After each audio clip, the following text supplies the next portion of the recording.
With the advent of yield-focused, over-processed, over-fertilized, and genetically modified foods, has come a decrease in variety and nutritional value of our fruits and vegetables, as well as a simultaneous increase in related chronic illnesses. Communities have responded with a sudden but inevitable return to the traditional or organic method of farming. This short informational movie will discuss the benefits of this agricultural practice that urges its adepts to return to the old ways.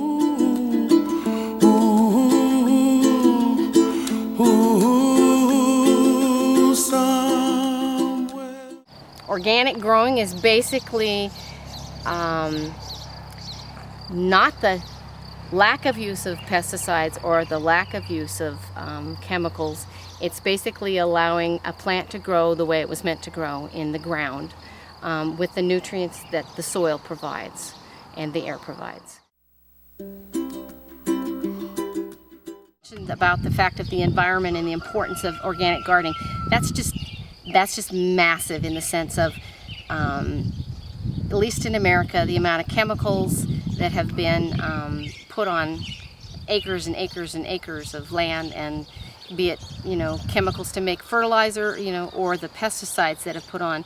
Studies have shown in every way how bad it is for humans, the problems that you can result from the pesticides. My husband even has a disease that comes from pesticides that will never go away, simply because when we were younger, that's what everyone used.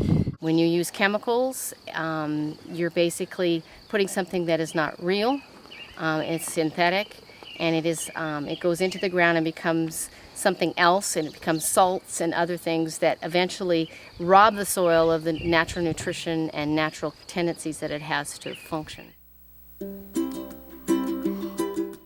The reason you go organic, one of the things is because the food actually does have more nutrition in it.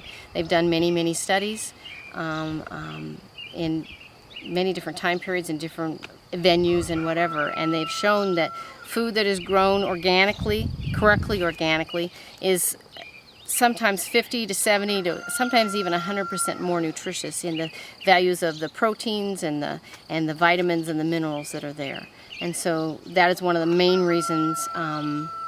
It's very nutritious, and it's healthy, and you don't really have to eat as much, and you don't have your rack of vitamins because your vitamins are coming from your plants. And one of the things we've noticed in the government has set up standards for, you should eat 5 to 7 vegetables a day, blah blah blah blah. Well, you would fill up so much food on what they are telling you to eat, simply because you have to eat more of the things that are grown commercially or at the grocery store that are not grown organically, because they don't have the nutrition in them, and so you have to eat more of it. Whereas when you have something that's organic, that's grown correctly, you don't have to eat as much, because it actually satisfies.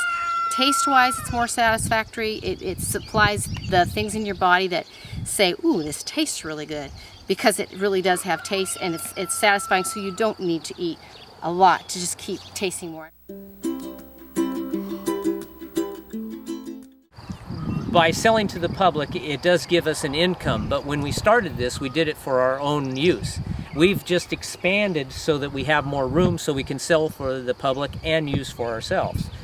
The one benefit that we found is by doing it a little bit larger and selling to the public, we never have to worry about being short ourselves. We can always feed our family, and we don't have to purchase any produce from the grocery store anymore, because we're growing enough for the public and ourselves. Having a small farm that each family does as an individual farm really benefits the community, because not only can they help the people that don't have food, but they can take care of themselves, and they don't have to use that money to go and buy vegetables and find other jobs and things themselves. The other thing is on a small scale, it's very easy to do what we call square foot gardening. Somebody coined that phrase They several years actually ago. have a book written about it, whereas you can put plants in a closer proximity to each other, because the soil is so healthy in organically done, and you maintain your soil's nutrition. You can plant more product in a smaller space, so you don't have to have huge plots of land to actually produce the same thing. And it's very beneficial to do that because the larger the amount of land, the more work there is. And it keeps it so that you have less work and less to maintain and less to water. Yeah, because if a plant can be close together and they can both benefit from the same watering at the same time, you have less water that's consumed.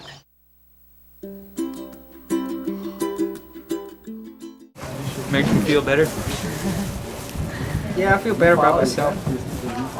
Pretty cool to help somebody out that lives close, lives in a cool town. It's good for my carbon footprint, my impact on the carbon cycle and the karma cycle.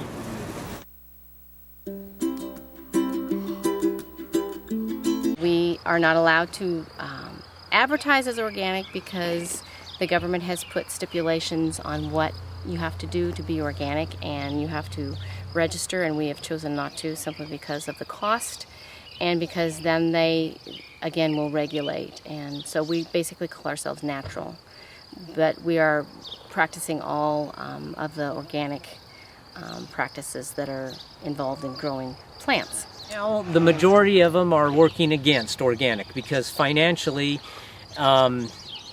it doesn't work out for them.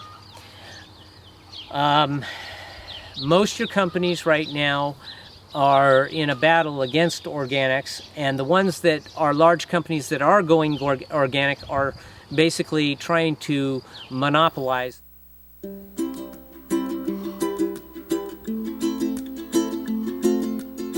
We have not reached the end of the road yet. As development instructors, we should keep in mind that this old-fashioned way of growing food may be a new, sustainable hope for developing countries.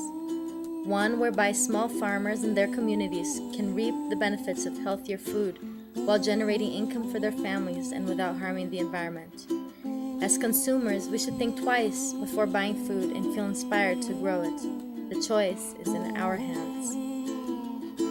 Ooh, son.